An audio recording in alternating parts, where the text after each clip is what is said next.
In Isaiah 49, God's people are in exile in Babylon.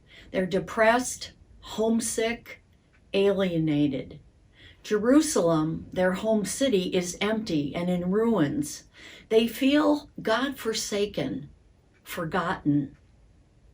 I think we all find ourselves at one time or another feeling God-forsaken, forgotten. It might be during a time of suffering, like our present situation of the pandemic, with no end in sight at the moment.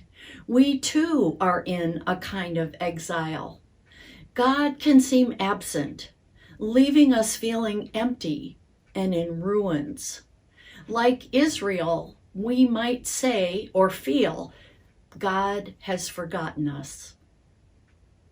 Through the prophet Isaiah, God replies with an emphatic no.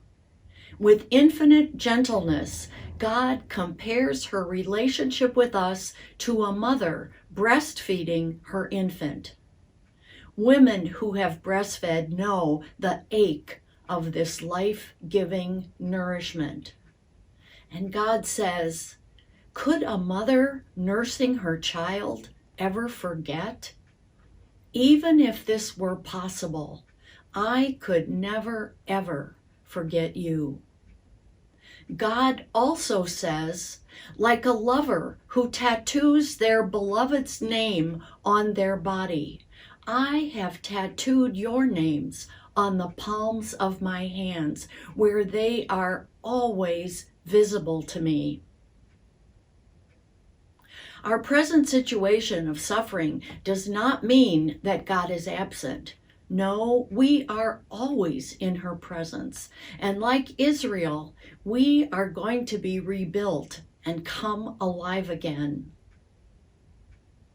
The prophet's announcement of God's attentive love already transforms the situation, even before the actual return from exile. It is good news, and the joy of it already belongs and begins to overflow from God's people to the mountains, the earth, to the whole universe. How can I celebrate God's attentive love, even if I don't experience it in the present moment? And what can I do to help others who may feel alienated or in exile know the transforming love of God that is always at work for good in our lives? Thanks be to God. Amen.